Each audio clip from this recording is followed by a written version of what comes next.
Indian test ടീമിൽ കയറിപ്പറ്റുക എന്ന സഞ്ജു സാംസണിൻ്റെ മോഹങ്ങൾ ഉടനെയൊന്നും യാഥാർത്ഥ്യമായേക്കില്ല.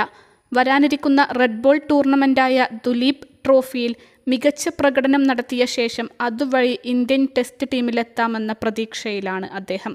പുതിയ സീസണിലെ ആദ്യത്തെ ഫസ്റ്റ് ക്ലാസ് ടൂർണമെൻ്റ് കൂടിയായ ദുലീപ് ട്രോഫിയിൽ കളിക്കുന്നതിനു വേണ്ടിയാണ് നടക്കാനിരിക്കുന്ന പ്രഥമ കേരള ക്രിക്കറ്റ് ലീഗിൽ പോലും കളിക്കേണ്ടതില്ലെന്ന് സഞ്ജു തീരുമാനിച്ചത്. പക്ഷേ ദുലീപ് ട്രോഫിയിൽ കളിക്കുക എന്ന അദ്ദേഹത്തിൻ്റെ ആഗ്രഹം നടന്നേക്കില്ല. ഇത്തവണത്തെ ദുലീപ് ട്രോഫി മുൻ സീസണുകളേക്കാൾ ശ്രദ്ധിക്കപ്പെട്ടു കഴിഞ്ഞു. കാരണം ഇന്ത്യൻ സീനിയർ ടീമിൻ്റെ ഭാഗമായിട്ടുള്ള മുൻനിര താരങ്ങളെല്ലാം ഈ സീസണിലെ ടൂർണമെൻറ്റിൽ കളിക്കാൻ തയ്യാറെടുക്കുകയാണ്. സ്റ്റാർ പേസർ ജസ്പ്രീത് ബുംറയൊഴികെയുള്ളവരെല്ലാം ദുലീപ് ട്രോഫിയിലുണ്ടാവുമെന്നാണ് വിവരം. ക്യാപ്റ്റൻ രോഹിത് ശർമ്മ, മുൻ നായകൻ വിരാട് കോഹ്ലി എന്നിവരടക്കമുള്ളവർ ടൂർണമെൻറ്റിൽ കളിക്കാൻ ഒരുങ്ങിക്കഴിഞ്ഞു. അടുത്ത ഒരു മാസത്തിലേറെ അന്താരാഷ്ട്ര മത്സരങ്ങളൊന്നും തന്നെ ഇല്ലാത്തതിനാൽ മുഴുവൻ താരങ്ങളോടും ദുലീപ് ട്രോഫിയിൽ കളിക്കാനാണ് സെലക്ഷൻ കമ്മിറ്റി ആവശ്യപ്പെട്ടിരിക്കുന്നത്. ബംഗ്ലാദേശിനെതിരെ അടുത്ത മാസം നടക്കാനിരിക്കുന്ന ടെസ്റ്റ് പരമ്പരയ്ക്കുള്ള തയ്യാറെടുപ്പ് കൂടിയായിരിക്കും ഈ ടൂർണമെൻറ്റ്. മാത്രമല്ല ദുലീപ് ട്രോഫിയിലെ പ്രകടനം കൂടി വിലയിരുത്തിയാവും ഇന്ത്യൻ ടെസ്റ്റ് ടീമിനെ സെലക്ഷൻ കമ്മിറ്റി തിരഞ്ഞെടുക്കുക. India A, India B, India C, India D എന്നിങ്ങനെ 4 ടീമുകളാണ് ഒരു മാസത്തോളം ദൈർഘ്യമുള്ള ടൂർണമെൻറ്റിൽ അണിനിരക്കുന്നത്.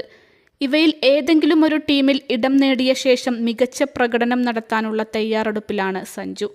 പക്ഷേ അദ്ദേഹത്തിന് 4 ടീമിലും ഒരുപക്ഷെ അവസരം ലഭിച്ചേക്കില്ല. പ്രധാനമായും 2 താരങ്ങളാണ് സഞ്ജുവിൻ്റെ വില്ലനായി മാറിയിരിക്കുന്നത്. ഒരാൾ ഇഷാൻ കിഷനാണെങ്കിൽ മറ്റൊരാൾ രാജസ്ഥാൻ റോയൽസിലെ സഹതാരം കൂടിയായ ധ്രുവ് ജുറേലാണ്. ദുലീപ് ട്രോഫിയിലെ 4 ടീമുകൾ മാത്രമേയുള്ളൂവെന്നതിനാൽ അത്ര തന്നെ വിക്കറ്റ് കീപ്പർമാർക്ക് മാത്രമേ പ്രതീക്ഷയ്ക്ക് വകയുള്ളൂ. ഇന്ത്യയുടെ first choice wicket കീപ്പറായ Rishabh Pant ടൂർണമെൻറ്റിൽ കളിക്കുന്നുണ്ട്. അതുകൊണ്ടുതന്നെ സ്വാഭാവികമായും ഒരു ടീമിൻ്റെ വിക്കറ്റ് കീപ്പർ അദ്ദേഹമായിരിക്കും. ഫസ്റ്റ് ക്ലാസ് ക്രിക്കറ്റിൽ നിർബന്ധമായും കളിക്കണമെന്ന BCCIയുടെ നിർദ്ദേശം ലംഘിച്ചതിനെ തുടർന്ന് നേരത്തെ കുഴപ്പത്തിലായ ഇഷാൻ ഈ ടൂർണമെൻറ്റിലൂടെ തിരിച്ചുവരവിന് തയ്യാറെടുക്കുകയാണ്. ഇഷാനോട് ദുലീപ് ട്രോഫിയിൽ കളിക്കണമെന്ന് സെലക്ടർമാർ ആവശ്യപ്പെട്ട് കഴിഞ്ഞു. ടൂർണമെൻറ്റിൽ ഒരു ടീമിൻ്റെ വിക്കറ്റ് കീപ്പർ ഇഷാനായിരിക്കും.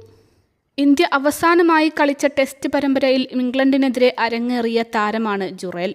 മികച്ച പ്രകടനം താരം കാഴ്ചവെക്കുകയും ചെയ്തിരുന്നു.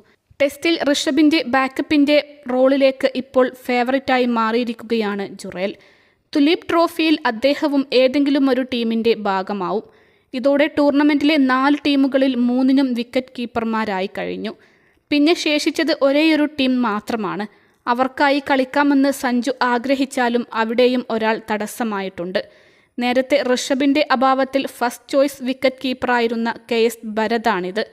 ഋഷഭ്, ഇഷാൻ, ജുറേൽ, ഭരത് എന്നിവർ 4 ടീമുകളുടെ വിക്കറ്റ് കീപ്പർമാരായാൽ സഞ്ജു എവിടെ കളിക്കുമെന്നതാണ് ചോദ്യം. അങ്ങനെ വന്നാൽ സ്പെഷ്യലിസ്റ്റ് ബാറ്ററായി മാത്രമേ അദ്ദേഹത്തിന് കളിക്കാൻ അവസരമുള്ളൂ.